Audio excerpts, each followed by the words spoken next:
محترم ناظرین، السلام علیکم ورحمۃ اللہ وبرکاتہ۔ میں زبیر ہاشمی اس نئے پروگرام فرمان الہی کے پہلے ایپیسوڈ میں آپ سبھی ناظرین کا دل کی گہرائیوں سے خیر مقدم کرتا ہوں۔ ناظرین، اس پروگرام کو شروع کرنے کا مقصد یہی ہے کہ اس کے ذریعے قرآن کے تعلیمات اور اس کے پیغام عام آدمی تک پہنچ سکے۔ قرآن اللہ تبارک و تعالیٰ کا کلام ہے۔ یہ دنیا کی واحد کتاب ہے جو یہ دعویٰ کرتی ہے کہ ذالک الکتاب لا ریب فیہ، کہ اس کتاب میں ذرہ برابر بھی شک نہیں ہے۔ اللہ تبارک و تعالیٰ سارے انسانوں کی ہدایت کے لیے دو ہی ذرائع منتخب فرمائے، ایک کلام اللہ، دوسرا رسول پاک صلی اللہ علیہ وسلم کی سیرت و شخصیت۔ قرآن وہ کتاب ہدایت ہے جس کا موضوع و مخاطب خود انسان ہے، اور اس کتاب الہی کا مرکزی مضمون صراط مستقیم ہے۔ اللہ تبارک و تعالیٰ اپنے بندوں سے یہ ارشاد فرماتا ہے کہ یا عبادی، اے میرے بندو، تم سب بے راہ ہو سوائے ان لوگوں کے جن کو میں نے ہدایت دی، اور تم مجھ سے ہدایت مانگو میں تمہیں ہدایت دوں گا۔ یہ اللہ سبحانہ و تعالیٰ کا فرمان ہے، اور یہ رہتی دنیا تک قائم رہے گا، اور اس کی روشنی دنیا کے چپے چپے میں پھیلتی جائے گی۔ اللہ تبارک و تعالی حضور پاک صلی اللہ علیہ وسلم پر جو سب سے پہلے آیت نازل فرمائی ہے وہ ہے اقرأ بسم ربک الذی خلق، یعنی آپ اپنے رب کے نام سے پڑھیے جس نے آپ کو پیدا کیا۔ اس آیت پاک میں علم کی اہمیت کو واضح کیا گیا۔ حاضرین اکرام، جب یہ آیت نازل ہوئی تو اس وقت دنیا کا یہ عالم تھا کہ لوگ بگڑے ہوئے حالات میں موجود تھے، اور خاص طور پر عرب میں ہر طرح کی گمراہی اور ہر طرح کے اختلافات موجود تھے۔ اللہ سبحانہ و تعالیٰ نے جو سب سے پہلے حکم نازل فرمایا وہ کسی برائی کو دور کرنے کا حکم نازل نہیں فرمایا، بلکہ علم حاصل کرنے کا حکم نازل فرمایا ہے، کیونکہ جب انسان علم حاصل کر لیتا ہے تو اسی علم کے ذریعے وہ اچھے اور برے میں فرق معلوم کر لیتا ہے۔ ناظرین، اب ہم بات کرتے ہیں قرآن پاک کے تعلق سے۔ قرآن پاک ایک برکت والی اور عظمت والی کتاب ہے جس میں 30 پارے، 540 رکوع، 114 صورتیں اور 6666 آیتیں موجود ہیں۔ آئیے اب معلوم کرتے ہیں کہ سورے کا کیا مطلب ہے، رکوع کا کیا مطلب، اور آیت کسے کہتے ہیں۔ سورے کا مطلب یہ ہے کہ قرآن پاک میں مختلف قسم کے مضامین اور واقعات بیان کیے جاتے ہیں جن کو علیحدہ طور پر بیان کیا گیا۔ اب ایک ہی موضوع سے متعلق مضمون کا نام سورہ رکھا گیا ہے۔ سورے کے معنی آتے ہیں فصیل کے، یعنی حد کے، انتہا کے۔ جس طریقے سے شہر کی ایک حد ہوتی ہے، ایک فصیل ہوتی ہے، جب وہ حد آ جاتی ہے تو اس وقت یہ سمجھا جاتا ہے کہ شہر یہاں پر ختم ہو گیا۔ اسی طریقے سے قرآن پاک میں جب ایک مضمون مکمل ہو گیا تو وہاں پر یہ تصور کیا جاتا ہے کہ سورہ بھی مکمل ہو گیا۔ تو اب صورتیں دو طریقے کے ہیں کہ ایک مکی صورتیں ہیں، دوسری مدنی صورتیں ہیں۔ یعنی ہجرت سے پہلے جو صورتیں حضور اکرم صلی اللہ علیہ وسلم پر نازل کی گئی ان کو ہم مکی صورتیں کہتے ہیں، اور جو صورتیں مدینہ منورہ تشریف لانے کے بعد نازل کی گئیں اس کو ہم مدنی صورتیں کہتے ہیں۔ اب رکوع کا مطلب یہ ہے کہ اس کی ایجاد حضرت سیدنا عثمان غنی رضی اللہ عنہ نے کی ہے۔ نماز تراویح میں سہولت کو اور اچھے انداز میں اور مضمون کے لحاظ سے پڑھنے کے لیے رکوع کو قائم کیا گیا، تبھی سے یہ رکوع کی ایجاد ہوئی ہے۔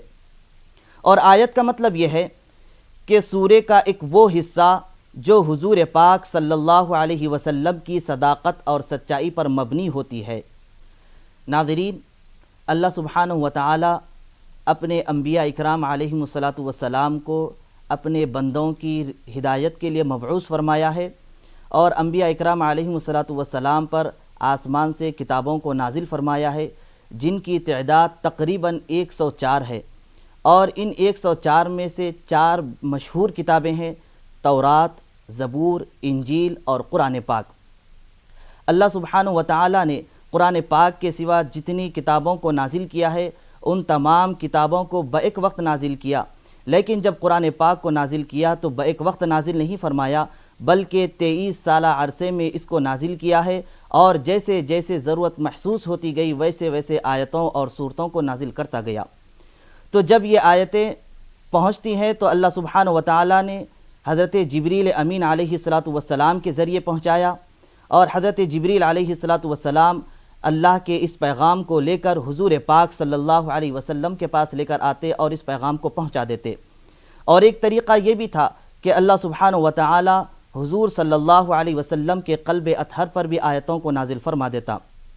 جب یہ آیتیں حضور پاک علیہ السلام کے پاس پہنچ جاتی تو صحابہ اکرام رضوان اللہ تعالی علیہم اجمعین سے حضور صلی اللہ علیہ وسلم یہ ارشاد فرماتے کہ اے صحابہ، تم ان آیتوں کو تحریر فرما لو۔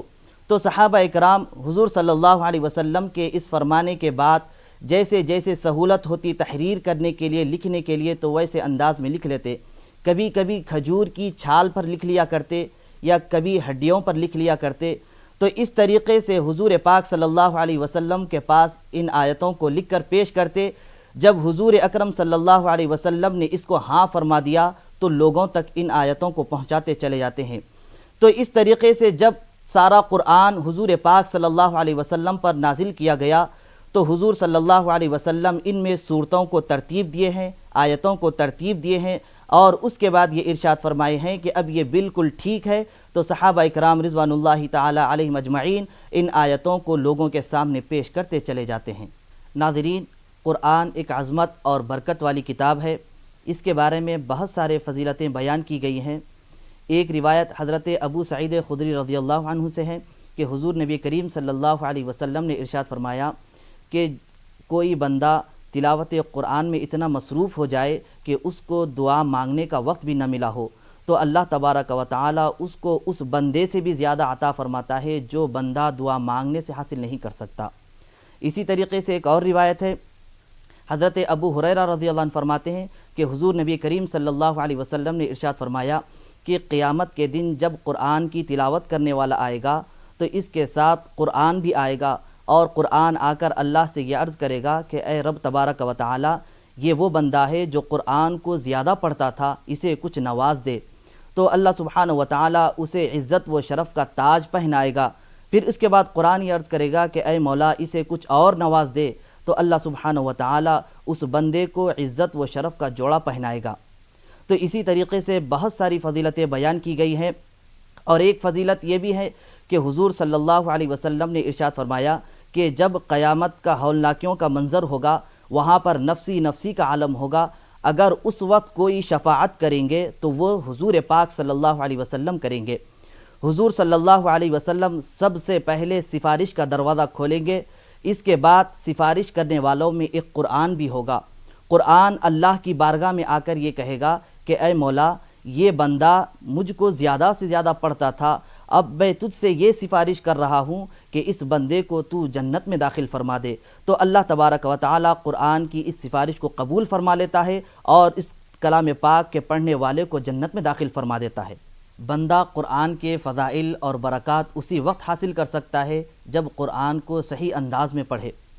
قرآن کی تلاوت کے دوران اعراب یعنی زبر، زیر پیش اور الفاظ و حروف کی ادائیگی کا احتیاط رکھنا نہایت ضروری ہے، کیونکہ قرآن عربی زبان میں ہے، اور عربی زبان کا یہ طریقہ ہے کہ اگر اس میں الفاظ اور حروف اور اعراب یعنی زبر زیر پیش بدل جائیں، یعنی زبر کی جگہ زیر اور زیر کی جگہ اگر پیش پڑھ لیا جائے گا تو اس سے معنی میں فرق آ جاتا ہے، اور بسا اوقات اس کے بدلنے سے معنی میں زمین و آسمان کا بھی فرق ہو جاتا ہے۔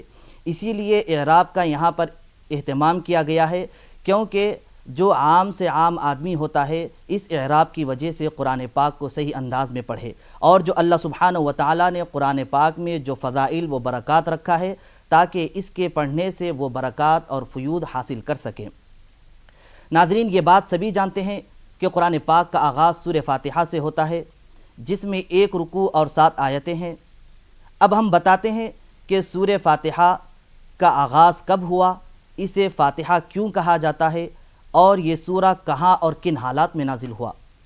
تو اب اس کو فاتحہ کہنے کی ایک وجہ یہ ہے کہ یہ سورہ دل و دماغ کو کھولنے والا ہے، جس سے انسان صحیح راستہ آسانی سے حاصل کر سکتا ہے، اور قرآن کریم کا آغاز سورہ فاتحہ سے ہوتا ہے، اسی لیے اس کو سورہ فاتحہ کہتے ہیں۔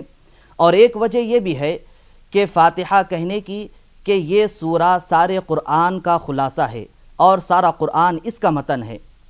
سورہ فاتحہ مکہ مکرمہ میں اتارا گیا تو اسی لیے ہم اسے مکی صورت کہتے ہیں، اور اس سورے کا شان نزول یہ ہے کہ جب یہ سورہ حضور اکرم صلی اللہ علیہ وسلم پر اتارا گیا تو اس وقت حالات کچھ اس طرح تھے کہ لوگ اللہ تبارک و تعالیٰ کے ساتھ دوسروں کی بھی عبادت کیا کرتے تھے اور اپنے ہاتھ سے بنائے ہوئے معبودوں کو اللہ کے جیسا سمجھتے اور بھٹکے ہوئے لوگوں کے راستے کو صحیح راستہ مان کر چلتے اور اس پر عمل کرتے۔ اللہ تبارک و تعالیٰ سورہ فاتحہ میں اپنی حمد و ثنا کو بیان کیا، تعریف و توصیف کا ذکر کیا اور یہ بھی بتلایا کہ اللہ سبحانہ و تعالیٰ کی شان کیا ہے، مرتبہ کیا ہے، اور ہم اس سے اپنے بندے ہونے کا اظہار کیسے کریں۔ اس سورہ فاتحہ میں اللہ سبحانہ و تعالیٰ نے نیک اور انعام یافتہ بندوں کا ذکر کیا ہے۔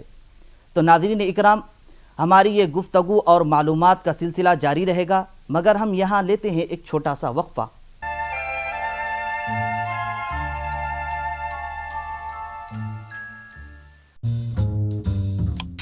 جو ہے ممبئی جان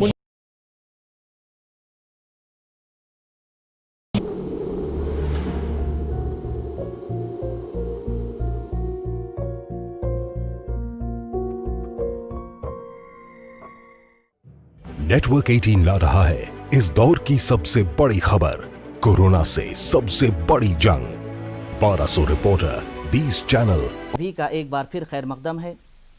وقفے سے پہلے ہم سورہ فاتحہ کے بارے میں بتلا رہے تھے، اس کا شان نزول کیا ہے اور اس کے اعراب کے بارے میں بتلایا۔ سورہ فاتحہ ایک عظمت اور برکت والی سورت ہے۔ اس سورے کے پہلے حصے میں اللہ سبحانہ و تعالیٰ کی حمد و ثنا بیان کی گئی اور یہ بتلایا گیا کہ اللہ سبحانہ و تعالیٰ تمام جہانوں کا رب ہے اور وہ قیامت کے دن کا بادشاہ ہے، اور اس میں اپنے بندے ہونے کا اظہار کیسے کرے یہ بھی ذکر کیا گیا کہ ایاک نعبد و ایاک نستعین، یعنی ہم تیری ہی عبادت کرتے ہیں اور تجھ ہی سے مدد حاصل کرتے ہیں۔ پھر اس کے دوسرے حصے میں دعا کا ذکر کیا، دعا یعنی دعائے صراط مستقیم۔ اللہ سبحانہ و تعالیٰ اپنے بندوں سے یہ ارشاد فرماتا ہے کہ بندو تم اس طریقے کے الفاظ کہو کہ اہدنا الصراط المستقیم، یعنی اے رب تبارک و تعالیٰ ہم کو سیدھے راستے پر چلا۔ تو اب یہ سیدھا راستہ کون سا ہے؟ تو آگے یہ فرمایا گیا کہ صراط الذین انعمت علیہم، یعنی سیدھا راستہ ان لوگوں کا ہے جن پر تو نے انعام کیا۔ پھر اور آگے یہ بتلاتے ہیں کہ غیر المغضوب علیہم ولا الضالین، ہم کو ان لوگوں کا راستہ نہ چلا جن پر تیرا غضب نازل ہوا۔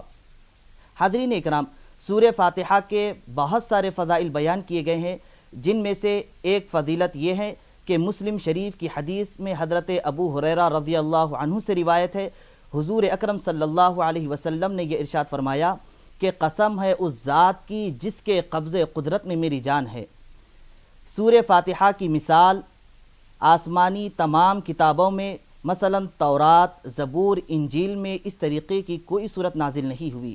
یہ اعزاز صرف ہم کو ہی ملا ہے، سورہ فاتحہ کو نازل کر کے اللہ سبحانہ و تعالیٰ نے ہم امتیوں کو یہ اعزاز عطا فرمایا۔ حضور اکرم صلی اللہ علیہ وسلم نے اس کے بہت سارے نام بیان کیے ہیں، جن میں سے چند یہ ہیں کہ فاتحۃ الکتاب، فاتحۃ القرآن، الکتاب، القرآن، سورۃ الکنز، سورۃ الوافیہ، سورۃ الکافیہ، اور اسی طریقے سے ان اسماء میں ایک نام سورۃ الشفا بھی ہے، یعنی یہ سورہ کسی مریض کو شفا دینے کے لیے بہت فائدہ مند ہے۔ حضور اکرم صلی اللہ علیہ وسلم نے ارشاد فرمایا کہ جو کوئی کسی مریض پر اس سورہ فاتحہ کو پڑھ کر دم کر دیتا ہے تو اللہ سبحانہ و تعالیٰ اس سورے کی برکت سے اس کو شفا یاب بنا دیتا ہے اور اس کے مرض کو دور کرتا چلا جاتا ہے۔ تو ناظرین اکرام، آئیے مزید تفصیل حاصل کرنے کے لیے سنتے ہیں سورہ فاتحہ کی تلاوت اور اس کا ترجمہ۔ بسم اللہ الرحمن الرحیم،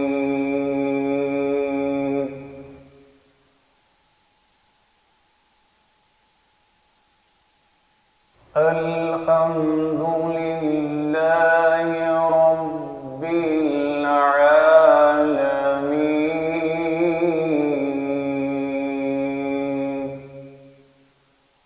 الرحمن الرحیم،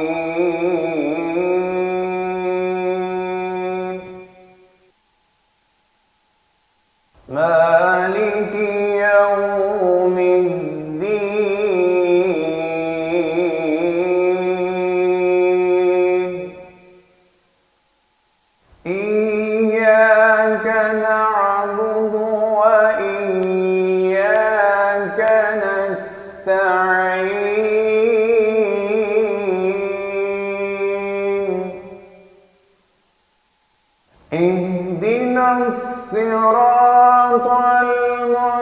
مستقيم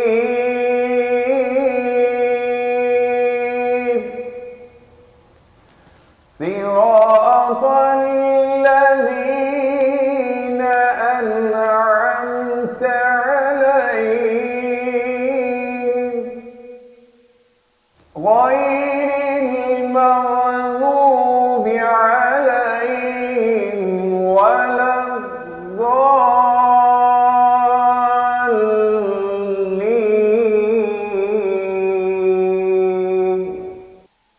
ترجمہ کلام پاک.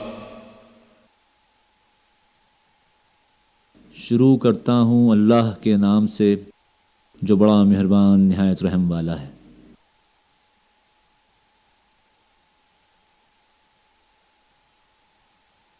سب تعریفیں اللہ ہی کے واسطے ہیں جو سارے جہانوں کا پالنے والا ہے، نہایت مہربان اور رحم فرمانے والا، انصاف کے دن کا مالک. ہم تیری ہی عبادت کرتے ہیں اور تجھی سے مدد مانگتے ہیں. ہمیں سیدھا راستہ دکھا، ان لوگوں کا راستہ جن پر تو نے انعام فرمایا ہے، نہ وہ لوگ جو معتوب ہوئے اور وہ جو راستے سے بھٹک گئے. ناظرین، ہم سورہ فاتحہ کی تلاوت اور اس کا ترجمہ سن رہے تھے. یقیناً سورہ فاتحہ ایک عظمت اور برکت والی صورت ہے اور یہ صورت شفا والی بھی ہے. آج ہم نے بتایا ہے کہ قرآن کے تعلق سے کہ قرآن پاک میں جملہ 30 پارے، 114 صورتیں، 540 رکوع اور 6666 آیتیں ہیں. اور اس کے بعد یہ بھی بتایا ہے کہ اس قرآن پاک اللہ سبحانہ و تعالیٰ نے حضور نبی کریم صلی اللہ علیہ وسلم پر نازل کیا، اور آسمانی کتابیں کتنی ہیں، اور اس میں ہم نے اعراب کے تعلق سے بھی بیان کیا ہے. تو ناظرین اکرام، اس پروگرام فرمان الہی کے پہلے ایپیسوڈ میں آج ہم نے قرآن کے تعلق سے جو بیان کیا ہے، اس کے بارے میں ہم امید کرتے ہیں کہ آپ کو اس سے کافی فائدہ پہنچا ہوا ہوگا. اللہ تبارک و تعالیٰ سے دعا ہے کہ ہم تمام کو قرآن پاک صحیح انداز میں اور تجوید کے ساتھ پڑھنے کی توفیق نصیب فرمائے. کل ہم دوبارہ اسی وقت حاضر خدمت رہیں گے. تب تک کے لیے مجھے اور میری پوری ٹیم کو اجازت دیں. اللہ حافظ.